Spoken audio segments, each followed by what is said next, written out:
Okay, I think we'll go ahead and get started. So, welcome to those of you who are just joining. My name's Camille Chaffee, and I'm with the Center on Parenting and Opioids.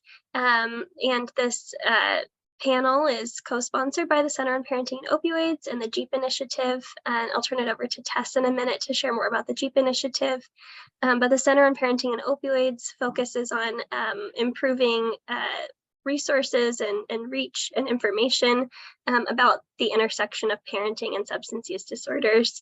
And so we've convened this awesome panel of recovery community organization leaders in the state of Oregon, particularly in the Portland metro area, to talk to us a little bit about all of the things that they provide, and also with a specific emphasis on how their organizations support parents with substance use disorders, and also to talk about culturally specific services that they offer, and again, at the intersection of parenting.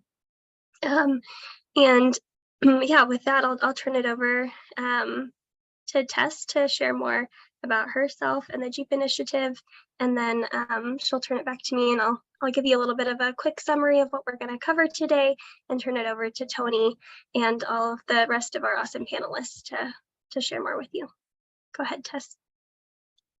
Hello, everyone.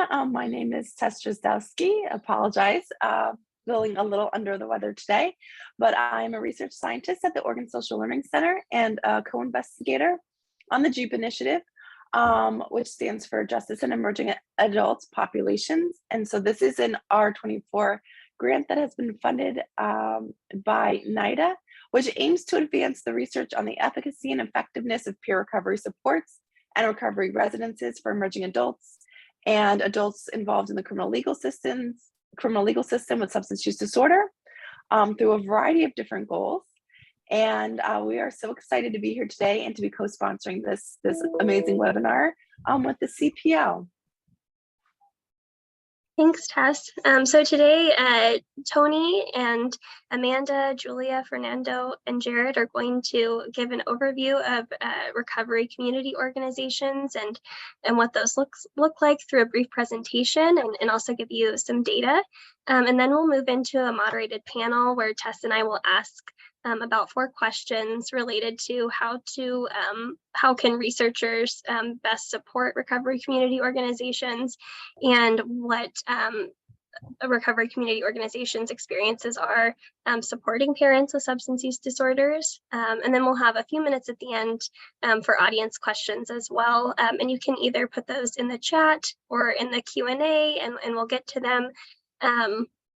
And if you are here because you are looking for continuing medical education credits, which can be applied to a variety of different licenses, just stay on until the end and answer the poll questions, and you will receive a certificate from Oregon Health and Sciences University for participating. And those certificates are emailed on a quarterly basis.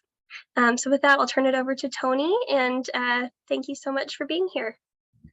Yeah, thank you guys so much, and for everybody attending. It really means a lot to us. And you know, we're all people in recovery. All of the presenters and panelists today are people in recovery. We serve different communities, and we run what are called recovery community organizations nationally. That's kind of the term that's used. More locally here in Oregon, may have heard the phrase like peer-run organization. And they're essentially the same thing. And and I figured we could start off today with just thanking everyone for coming and talking about recovery. People have historically loved to research and talk about addiction and the impacts of addiction. And the epidemiology of it, the pharmacology of it, all that kind of stuff. But nobody's really done a lot of research on recovery and the impacts of that, and the consequences of recovery, and the positive side of it. And that's what we do. We're on that side. So, we have these peer-run recovery organizations. They're driven by the community, and they're really effective. And when I say peer-led, I mean, they're led by people in recovery. Usually 50% or more of the board are people in recovery. People who work at the organization are in recovery, and stuff like that.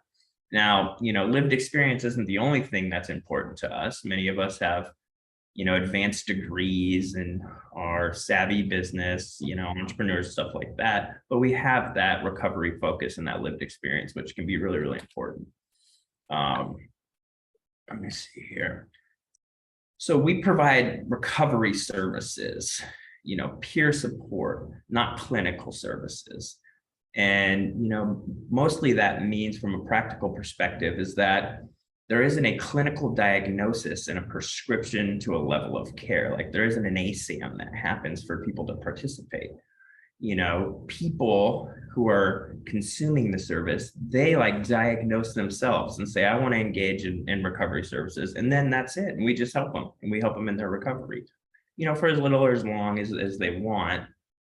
And then we have these community-based recovery supports, and that's our recovery centers. And that's where people come to hang out. And we have the community at large, come in and hang out. And we try to, connect people with the recovery community at large to support their recovery ongoingly. We work a lot with clinical services and other social supports and community supports. So, ideally, we want to be working very closely with acute care services, like detoxes, residential treatment, stuff like that, before, during, and after a person engages in those. We want to coach them into going. We want to support them while they're there. We want to maintain the positive benefits of those clinical interventions after they're done to extend that efficacy of treatment. And that's the other thing we can do. We can increase the effectiveness of traditional treatment. I'm also the chair, in addition to be the executive director of 4D, I'm also the chair of Oregon's Alcohol and Drug Policy Commission. That's a citizen commission that reports to the governor's office. And our main job is to develop a plan, a statewide plan to address our substance misuse problem. And one thing that we finished up this year with OHSU is a gaps analysis. And this is an excerpt from it. And it's looking at some of the workforce around peer services and recovery supports.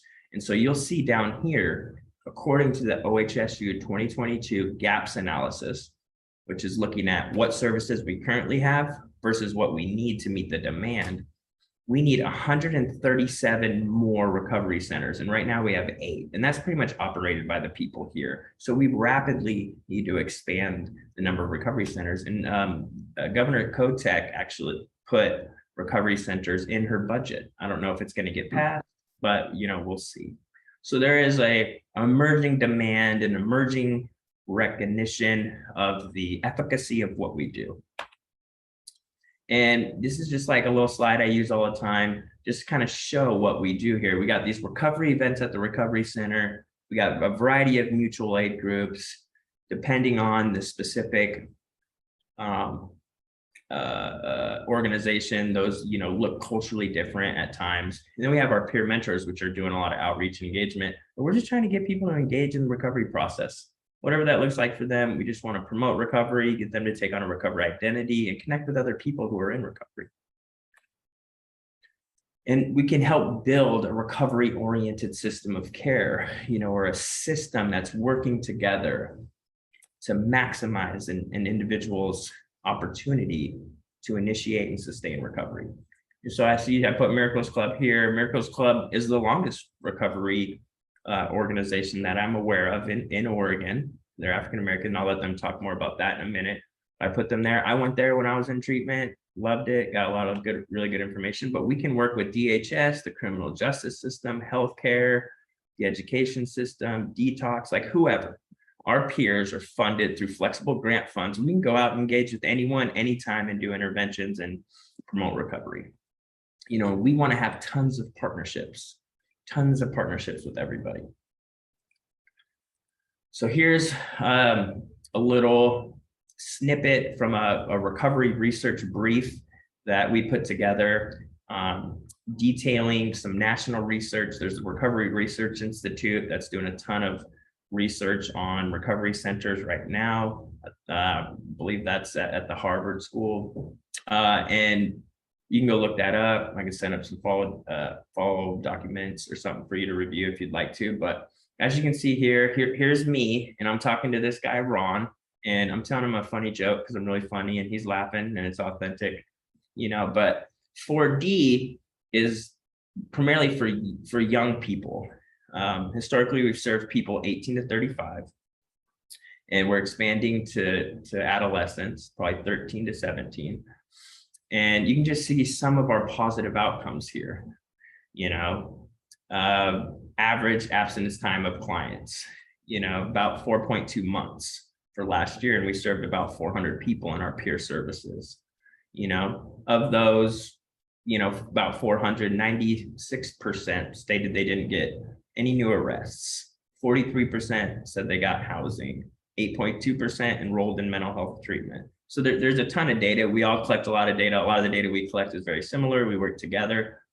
But we're serving young people in our recovery centers, make recovery appealing, right? You go, you have fun, you see other young people or whatever, you have a silent rave or disco night or whatever people want to do, a craft party, it doesn't matter, it changes and flows, but it promotes this sense of belonging in recovery.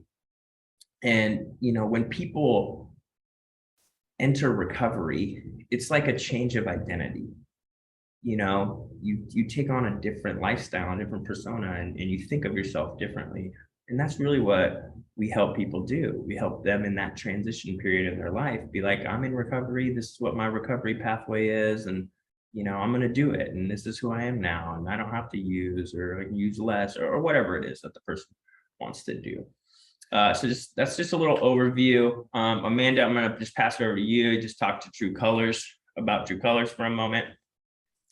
Yeah, hi everyone. My name's Amanda Escobar. I'm the executive director of True Colors Recovery, and we're the newest of the bunch here that you're seeing today. The newest, organization. We opened our doors on October 1st of 2022, and we specifically serve the LGBTQIA2S+ community. So, recently, we've been seeing, some barriers that are coming up for our community, and, we're excited to see how we can, confront those issues here today as well. Okay, thanks, Amanda. Julia.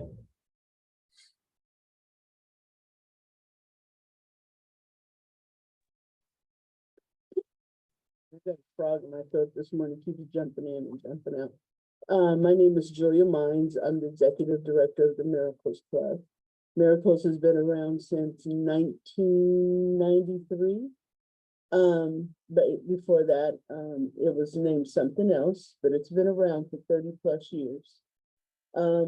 We serve the African American community, but not limited to that. Anybody that comes through the doors, we will support them in whatever way possible. We do peer support. We run our rooms to self-help meetings. Our Clean and Sober Club rents out the club for clean and sober events. And so that's what we do here. We also have a wellness program for African Americans that are experiencing health disparities, that we offer passes, gym passes, and classes for folks here. So that's what we do. Oh, one more thing. We do clean and sober housing, have been doing for a while. We have transitional housing,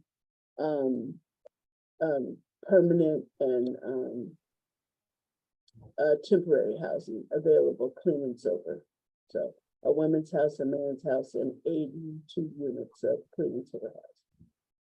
Cool, thanks, Julia. Fernando. Yeah, good morning, everyone. Thanks for having us. I'm the Fernando Peña, the executive director for the Northwest Instituto Latino. We opened our direct services recovery drop-in center about 2 years ago. We serve all self-identified Hispanic, Latinx, Latino people in the Portland metro area, but we have a specific focus, or I should say, like we try to prioritize monolingual Spanish speakers. Approximately 30 to 25, or so of our client base is undocumented immigrants that are first generation, meaning they were born elsewhere and then emigrated here. A big part of the community we serve is not eligible for the social safety net, Medicare, even under Cover All People. I don't know if you know and all that, but we'll definitely talk a little bit more about some of the unique challenges we face. Just like everyone else, we have a recovery drop-in center. We have peer mentoring, case managers, which is hugely important in our community. We also do a ton of direct street outreach with harm reduction as a primary connecting tool, and just helping people stay alive and helping them decide what they'd like to do moving forward. Thank you. Thanks, Fernando. And then Jared. Hi, everyone. Thanks for having us. I'm Jared Murray, the Executive Director of Painted Horse Recovery. Painted Horse has been around for about 2 years. I think one of the best things about Painted Horse is Portland's kind of like a melting pot for the 9 tribes. And once you leave the reservation and go to treatment, if you go back to the reservation, the chances of you staying clean and sober are very slim, just because of the trauma and, you know, the old habits. But being able to have a safe space to engage in your culture, and area where you can engage in your culture where there's not alcohol and drugs around, has been really huge, as far as we've noticed. And as they engage in culture and have a safe space and come to a place where people that look like them and, you know, identify with the same things, has been really helpful. So we serve the Native American community, and from 18 to 150. Thank you. Thanks, Jared. So let me stop sharing here. Okay, so this is a little bit about us. You know, we all collect a lot of data, you know, so if you want to do some research, you let us know. We actually are involved in a research project with OHSU and NIH around contingency management interventions in peer-based recovery organizations that we're launching soon. And we're really excited about that. And we're happy to give data or participate in any way around research that people want. So I'll pass it back to you, Camille. Awesome. Thanks, Tony. Thank you all so much. I never get tired of hearing about your services, and excited to ask you a few panel questions. So first, I'm hoping that you can talk about your specific context and the culturally specific parenting challenges that intersect with substance use. And I'll put that in the chat as well, so you can see it. And feel free to jump in, whoever wants to talk first. Yeah, I can go first. So as you heard me mention in my introduction, approximately 1/3 of the community of the people we serve are undocumented Latinos. Often, you know, data shows that roughly 25 to 30% of Hispanic Latino people in Oregon live in what's called a mixed status home, which means either one or all the members of that home, specifically the parents to the children, are undocumented, which means those people do not get access to the social safety net. And they also often are seeking services in Spanish that do not exist. And so while a lot of the studies show that Latino children specifically show the same levels of emotional awareness and development as their white counterparts, their academic achievement lags behind, their physical health tends to lag behind, primarily just because the families don't even know that their kids can even access services.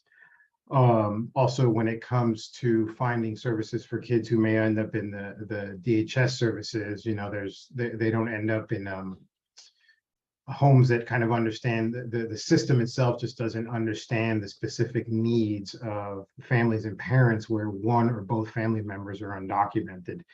And so from a perspective of like the social determinants of health, I mean, this is going to be the same with all the communities we serve in here. The social determinants of health, we kind of just lack way behind in access to all those services. And obviously, if you're a parent getting clean and sober, who doesn't have health insurance and who's going to struggle to find a job that's going to pay enough, You're going to struggle getting your children back. You're going to, if you still have your kids with you, the same issues around supporting your family make the recovery process that much harder.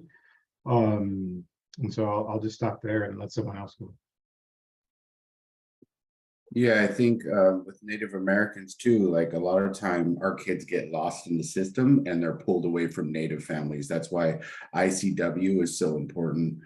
And I think as far as Painted Horse, the way we've been able to intersect that a little bit is like when we have parents that come in and they engage in cultural events like making moccasins or beading. A lot of times they want to bead something or make moccasins or make regalia, cultural stuff for their children.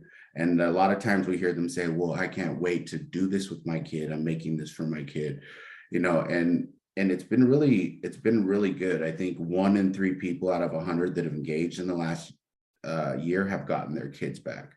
So, I mean, there's definitely struggles on the other side, but I think culturally we've been able to step in and really, make some changes for our community.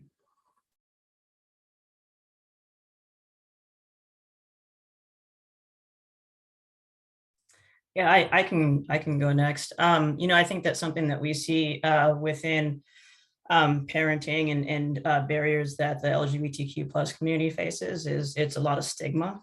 So, for families that have, like same-sex parents, gender diverse parents, having the stigma of going and finding support in a system that was created for, the binary is extremely hard for people to access.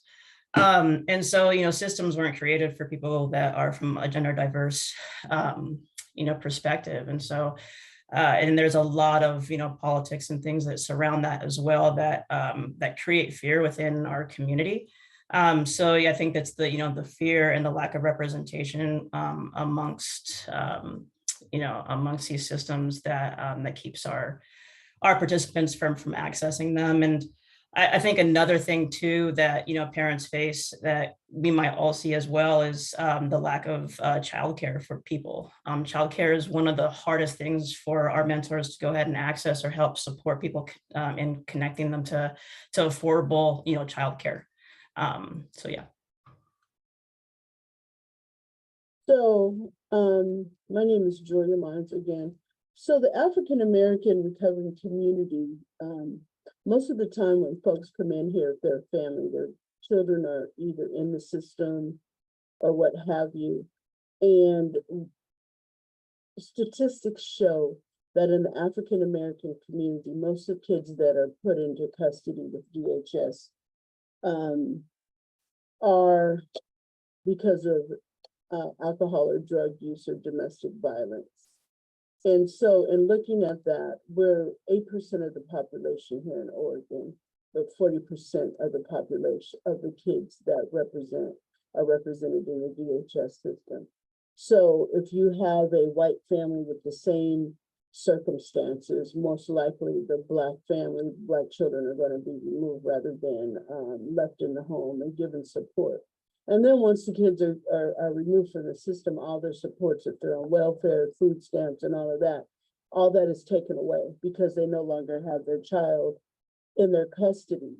So in supporting our folks, we do the best that we can to provide peer mentorship, help folks get into treatment, help support them after they leave treatment, and then get them into clean and sober housing and continue to support them throughout. Those that haven't been removed, or if they're not in the system, we support the kids. We support the whole family because we try to provide family housing, clean and sober housing. That's what we do. We allow kids in our treatment center, not treatment center, our recovery center. And I'd rather see a kid in a meeting being disruptive than have them in a dope house being disruptive. So we support the whole family. Our motto is bringing the community back together, one person at a time. And that means the mother, the father, the children, whatever the couple dynamics are, we support them wholeheartedly.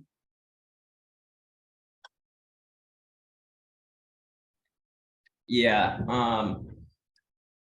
you know, parenting can, like, having kids and being a parent can really be the catalyst for a lot of people's recovery. You know, like being a parent, I want to be a parent. I have a kid, I got to change my life. I just know so many people that that's a driving factor for them. So I think in general terms, you know, we really need to support people with substance use disorder who have kids in achieving recovery. Now, there's some issues that we all face. You know, one of them's family treatment. Like, you know, like there isn't a lot of treatment centers you can go to where your kids can go. And this may not be 100% correct, but if I remember right, I think NARA might be the only place that's a residential center that actually brings families in. And from my understanding, historically, there used to be more family treatment where like the whole family could go to treatment together and stuff like that. So that can be a problem, you know, and severing that connection can really hurt people. You know, one of the things around young people is they're trying to form their own identities, you know, and become an adult and take on all those responsibilities. And a lot of times, you know, people we see, they have generational addiction, or you know, and it's hard to break that cycle, you know, and you need a lot of skill development and you need a lot of support, and you need to be around other people who have done that in their lives that can support you, you know, from a kind of non-coercive way and more of a coaching way. And that's what we kind of do. People oftentimes have multiple requirements, you know, and they have to go to treatment, then they have to try to work, and then they have to take care of their kids.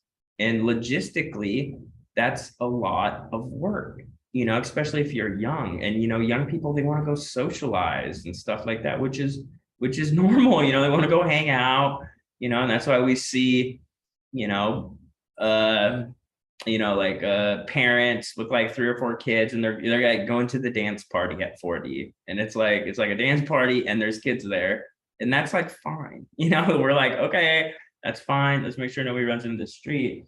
And so, you know, young people have these unique challenges. And then childcare is a big one, and then family recovery housing.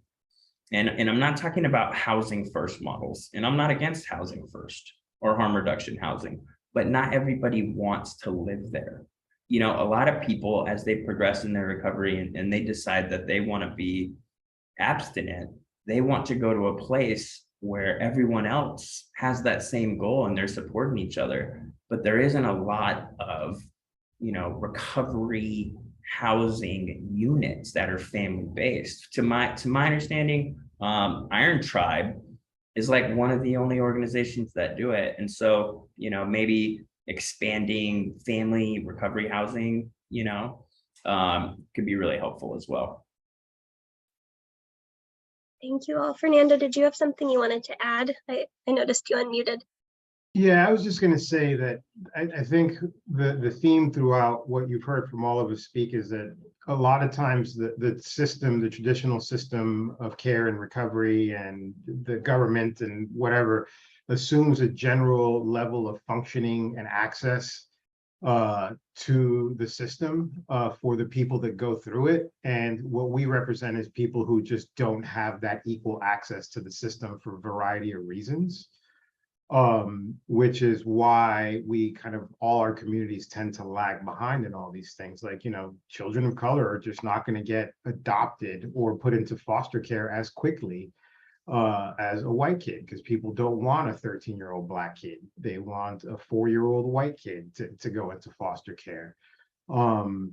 And then, like I said, the access to the system itself, right? That we know that people of color are over-policed, they're overcharged when their parents, they have to go that extra mile to complete kind of all their DHS requirements or to actually access care and find childcare and all these stuff. And then we wonder why the recovery rates aren't better. Also, there was a comment into the chat about our services. Anybody can just come. We don't, and if you don't know how to get to one of us, you can come to any of us and we'll get them to the other organization if they fit better in that community. But we don't have any requirements for a diagnosis or involvement with probation and parole. They don't have to be mandated. Literally, you can just walk in the door.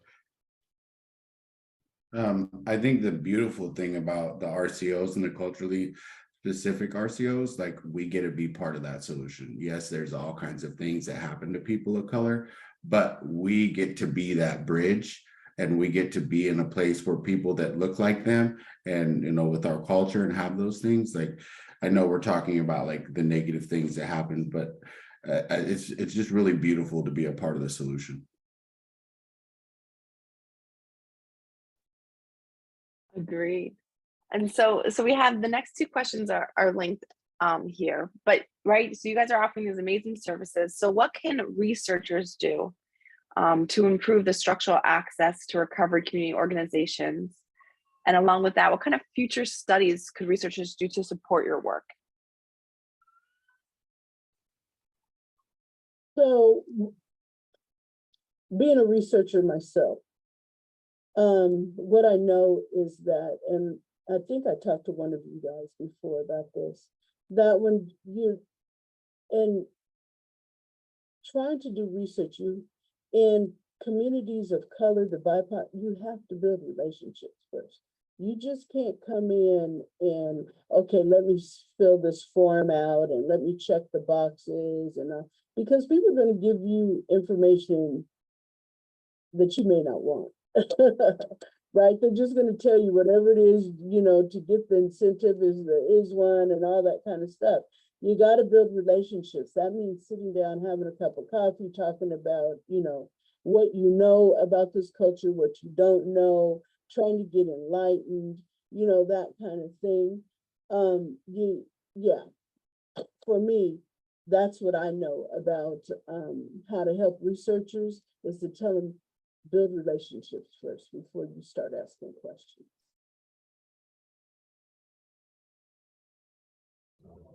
Yeah, I think a big part of what research, Tony mentioned this at the top, there's been a ton of research on treatment. And a lot of times they define their success measures as like clean for a year after completing treatment services or whatever.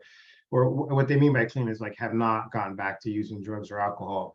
And while that's certainly a good measurement of something, it doesn't measure recovery. It doesn't measure the changes over time that a person has made. And then to support us specifically, it's just literally just more research on how access to recovery community organizations and recovery drop-in centers and communities where people, their culture and their individual needs are reflected by all the people who work there, and how that actually prevents people from going back into the system. You know, the system research is always kind of driven, well, I can't generalize too much, but I know that like it's always just treatment and diagnosis focused. And so that'd be like saying that all that's needed is to, you know, if you compare with diabetes, for example, like, well, yeah, you can give people medication for diabetes, but if they don't start to make those other lifestyle changes that are going to support their long-term recovery from diabetes, they're just going to be on medicine for a long time. They're going to keep eating not a great diet. They're going to keep not exercising. And those changes are hard. And so just longer term longitudinal research on the work, the specific work that we do. And like Julia said, you kind of have to immerse yourself in the community to get to know them specifically and what the challenges are that each one of us face. Because Tony mentioned we're all part of a research study right now on contingency management, and we're trying to discuss what to incentivize. And the stuff that the researchers are wanting to incentivize is stuff that's it's outside of the control of the people that we serve. Like, get off of probation and parole, secure housing, secure an assessment at a treatment facility. I mean, those things are great, but if you are an African-American person, Latino, Native person, or a young person, finding those services are just difficult, if not impossible. If you're a woman who only speaks Spanish in the state of Oregon and you need residential services, there is nothing for you. So even if you want to go, you can't go. So we need that kind of like longitudinal research on recovery itself, and then the immersion in the community, like Julia said. To also add that, something Fernando touched on, is that we come into recovery, we're not only recovering from alcohol and drug use, but we're recovering from lifestyle. Like when I came into recovery, I had to recover from the lifestyle that I lived for 20-something years. And changing that is harder than getting off the drugs. You know, I can stay clean and sober, but what about the lifestyle? How am I missing that? I missed it. I miss doing what I wanted when I wanted to run in the streets. I missed that. So I had to work on recovering from that lifestyle also. You know what I'm saying? And as far as contingency management, whatever that study is, right? The contingency management that we do is if you come in, you get some clothes and we don't have what you need, we'll give you a $25 gift card to go get what you need. You know what I'm saying? So, you know, you got to meet the people where they're at. You can't just do studies about staying clean and sober. Did you finish treatment? You got to do studies on recovering from the lifestyles. And how are we going to help you recover from that lifestyle if we have nothing for you but sobriety?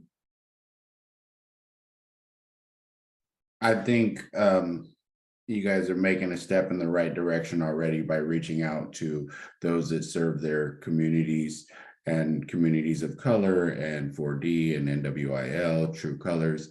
Like, right, having this conversation is really good already. And I'm just going to go ahead and say about that much because I got a frog in my throat, but thank you.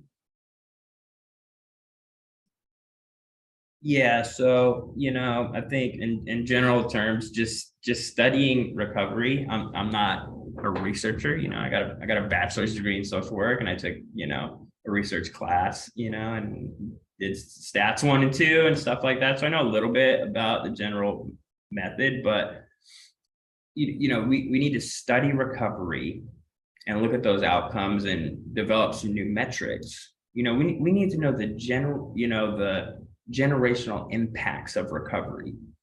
When Tony gets in recovery, and Tony's the first one in his family to get in recovery from substance use, what sort of impact does that have on my own life, my kids' life, my kids' kids' life, right? Because I know the impact of my grandpa doing meth and being involved in drugs, and then my dad doing the same thing, and then me doing the same thing, right?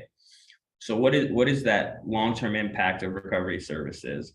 How do recovery centers play a role in creating recovery outcomes, changing people's lives, you know? And then to move policy, you know, we need some sort of economic analysis on the cost benefit of recovery services. For every dollar we put into a peer, what is the cost savings we have in criminal justice system, you know, emergency room costs, whatever, subsidized housing? What's the impact that happens, you know, in the private sector? Like, how do you pitch this to the private sector, you know, private businesses? Okay, so if you offer through your employee assistance program access to a peer mentor, how does that increase your productivity?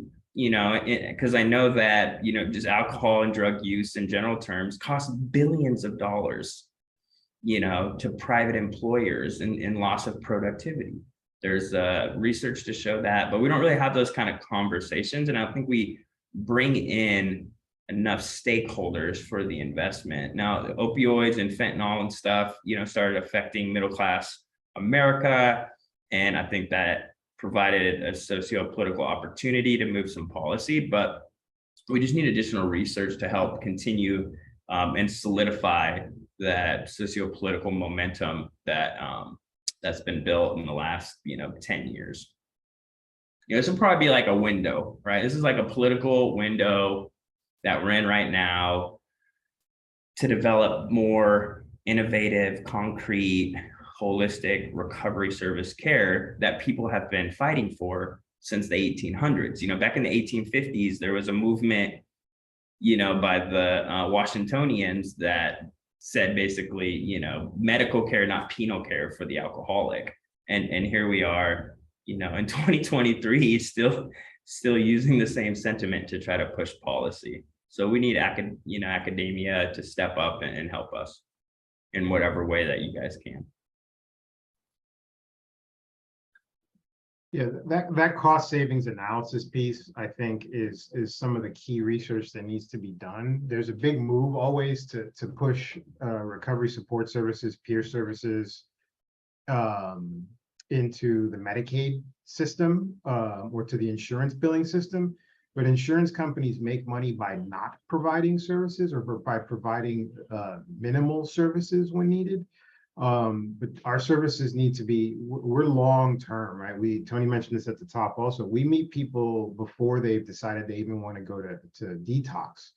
And we want to stay and be able to stay connected to them. We have to stay connected to them 2, 3, 4 years out so they can do those lifestyle changes that Julia and I were talking about so that they can become parents and we save the system so much money. And once those people achieve a certain level of recovery, they become taxpayers again. So they're paying back into the system in a way that's hugely meaningful. And as the push to Medicaid service billing goes, like we end up in a double dipping situation. Well, like if a person is involved with a treatment facility, they can't stay connected with their peer or their mentor at Painted Horse, who's going to help connect them to all the cultural and spiritual recovery elements and all the other stuff that they do. But they're gonna be like, well, that's double dipping because you guys are doing both things. And so and a lot of that is just like Tony said, is because the recovery model, long-term services, low intensity services that can be more immediate and more responsive to the individual needs just aren't being studied. And our system cares about your data because that's how they make funding decisions more than anything. And that's kind of how we need people to start looking at it, is that if you fund recovery, it's better economically, because unfortunately we live in a capitalist system where everyone thinks the problem is just money all the time. And so that's always their strategy, is how do we put more money in or take more money out? That'll fix it. But that's just not how it works.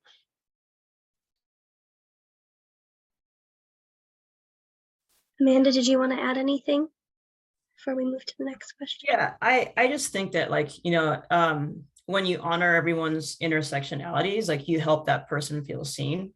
And, you know, right now there's a lot of research for like specific groups of people. And, you know, there's not like researchers need to be willing to ask questions and gather information from those communities that haven't been served and have been marginalized. Because there's not a cookie cutter solution to this problem. You know, the people that belong or that are in recovery are extremely diverse. And, you know, my personal experience is going to be absolutely different from somebody else. And that's due to the intersectionalities that they face. And so I think broadening our questions, asking questions of specific populations, and then also, you know, having that representation is gonna, you know, is gonna be that founding block for, you know, creating those long-lasting relationships. Thank you. I think you all kind of touched on this previously, but I wanted to ask, are there any other suggestions that you have for ways researchers can improve their approach to research to create work that is more meaningful to the communities you serve?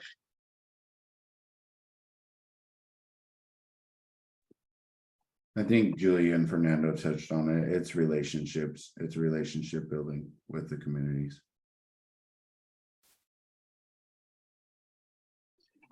You know, it occurs to me that we might need a lot more case studies to be done because of how little access to care the communities we serve have to the system.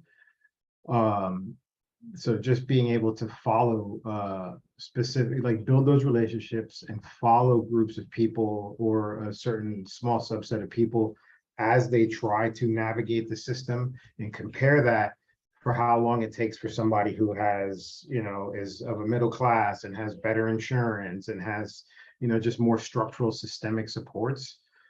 Because again, the group of us is getting invited to a lot of stuff right now as far as trying to do research and gather data. And what we're having to do is remind the researchers that, dude, our people are starting further back with their access to care. Just cold, right? We don't have, there are no, Julie, I don't think there's any like culturally specific African-American residential facilities in the state, right? No, right? We have one for men in that are Latino that speak Spanish. I don't think there's anything specific for the LGBTQ population. COVID basically closed all the stuff for adolescents, and we've got NARA basically for the Native American community.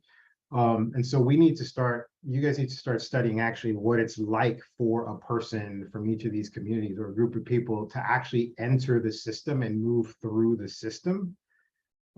Because the systemic inequity is actually what's preventing a lot of stuff. You know, the system thinks it's fine. Or the system goes, we know we have a problem, but what do we do about it? We, the group of us, they invite us in, we tell them, and they go, you know, okay. And then this 2 years later, like, the system has a problem. What do we need to do about it? Like, well, we told you 2 years ago and 8 years ago and 12 years ago, and you keep asking the same questions. It's almost like you don't actually believe that there is systemic inequity, and they believe researchers. They believe research. If you guys can show them a case study or a group of case studies that shows those things, they go, look, these people with lots of letters behind their name who study these things, they have shown us this.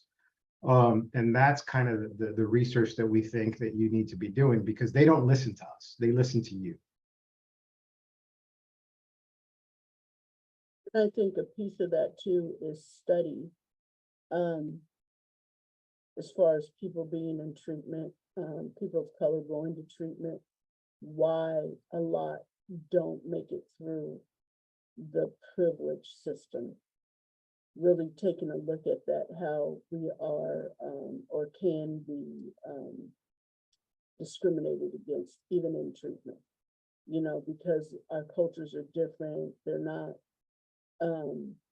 people haven't been assimilated fully into the white culture. So what they will do is be discharged because they're not adhering to the white culture. They're doing their thing as from what they know. And instead of meeting people where they're at, they try to bring them along to their level, and it doesn't work. So studying that, why folks of color are, the studies show that they're not making it through treatment at the amounts that other folks are.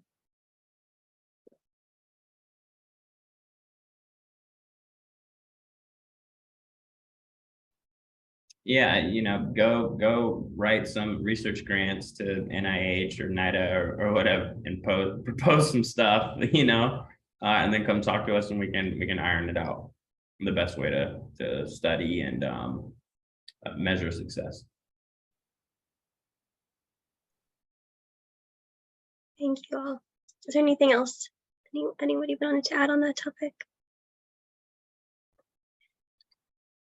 If not, I think we can turn to the chat. And Tony, thank you. I see you've been answering questions, but I wanted to get to Joelle's question, and I'm gonna put that in the chat as well. Are there sobriety, behavioral, legal, or other requirements to receive services? If so, what are they? Why were they implemented, and how are they evaluated?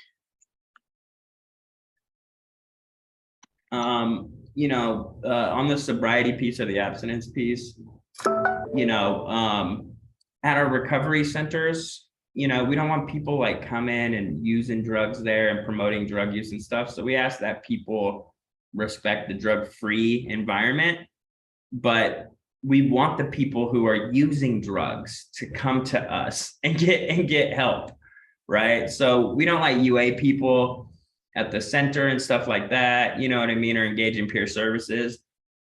Aside from the recovery housing, because of the type of housing we operate, you know, we use NAR certification and the NAR standards, the National Association of Recovery Residences.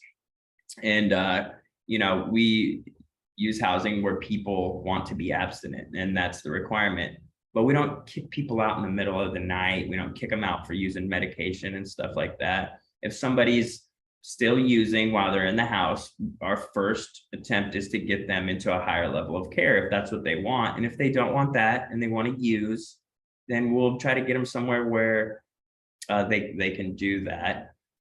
Legal, like people get in legal trouble, you know, and they come to us, but I think for everybody here, we don't require, like we don't accept, you know, strictly legal requirements, you know, or legally enforced participation and report out on people. We're really just trying to be client-centered and friendly with them, and we're not trying to go tattletale to the PO and stuff like that. That's not our role or our job.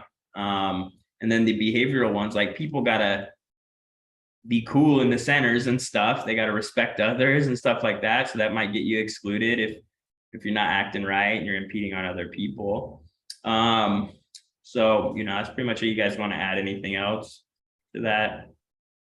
I would just say that to the behavioral piece that Tony was just talking about, we've had a couple situations where someone put hands on somebody else or was not, you know, but we didn't just cut them off. What we did was we asked them to not come to the center, but we still provided them with a peer mentor and a case manager who could meet with them virtually over the phone. Like the framing of this question is always interesting to me because it kind of reflects, and I don't mean this in a bad way to whoever asked it, but for some reason, substance use disorders are the only disorders where we ask the people to not have them or to have them managed before they can access services. Like when a person who's schizophrenic starts hearing voices, we don't tell them to not get help. We say, yes, please go find someone who can help you. But for some reason, when somebody's getting high and they want help, we're like, you got to manage that before we can really do anything about it, when that's literally what we're supposed to be doing. So I think the best thing in the world about what we all do is like the door is open. And we have plenty of people who are just engaging with us for harm reduction services. They just roll in, they get some of what their needs met. We give them some food, something to drink, maybe a sleeping bag and a coat, some clean, safer use supplies and safer sex supplies. And we go, hey man, we'll see you tomorrow or the next day or a couple of days later. And it's through that connection and that relationship. It's also why we personally don't, whenever probation and parole or Department of Human Services reaches out to us, we tell them right away, like, we're not UAing people, we're not making sure people go to court, and we're not sending reports to the judge unless the client asks us to. And at the end of the day, we're not going to report new use because we have to maintain that connection to that person. We're more interested in that than getting them through your system quickly. So yeah.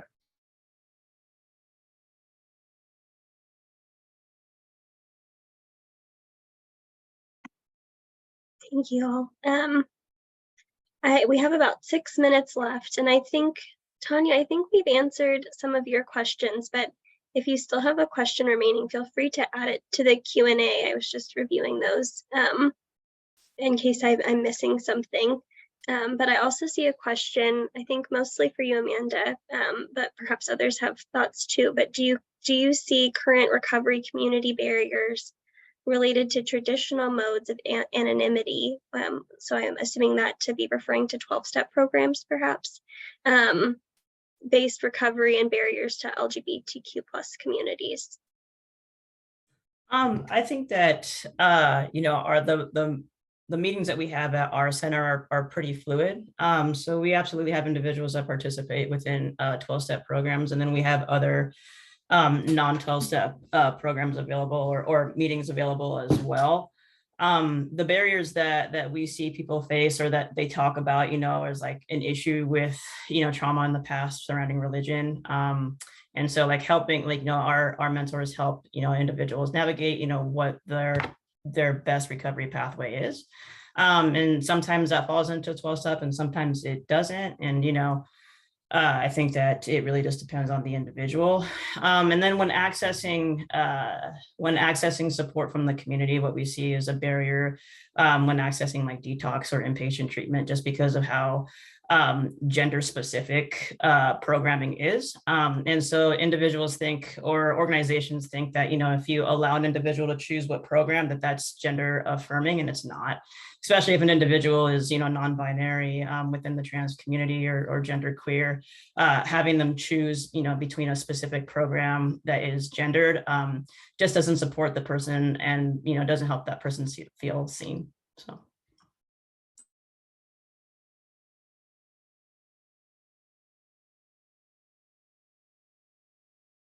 I think all our communities struggle with the anonymity piece, like, because we literally are the only ones that do what we do, and we represent a very small slice of the overall population. So it's kind of impossible for a lot of the people who go to Painted Horse to not know the other people who go to Painted Horse.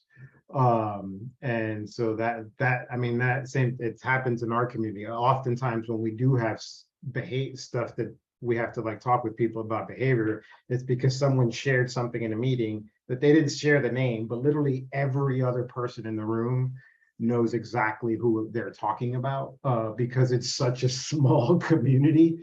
And so that's always a struggle. And then with peers themselves too, right? The peers are part of that same recovery community that they're working in. It's also really small. And so we always have these tricky sort of situations that we have to navigate around the anonymity piece. Yeah, I think that we see that too within housing, because there's only a handful of houses within Multnomah County that are LGBTQ specific. And so a lot of the times, the majority of our clients are either living with each other and things like that too. And so it's really important to, have that training surrounding, HIPAA and stuff, and just making sure that our mentors are just super aware of the boundaries and the limitations that they have. So. Thank you all so much for sharing today. Ashley's going to put a poll up for people who would like to receive continuing medical education.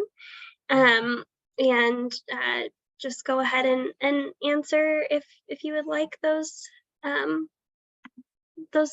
units. And I think that we'll stick around just for another minute or so if anybody has any lingering questions as we wrap up. But again, yeah, thank you so much for being here today, especially Tony, Julia, Fernando, Jared, and Amanda. It was really wonderful to hear from you. We're really grateful for your time and your research ideas. And I know I'm excited to keep talking with you all about how I can best support the work that you do. And I'm sure there's lots of others who feel the same way here. Yeah, I got an 11 o'clock with the state of Oregon. I have to go, but if anybody out there wants to connect, they're more than welcome to get my email from Camille. And thank you guys so much for having me. Thank you. Bye, everyone.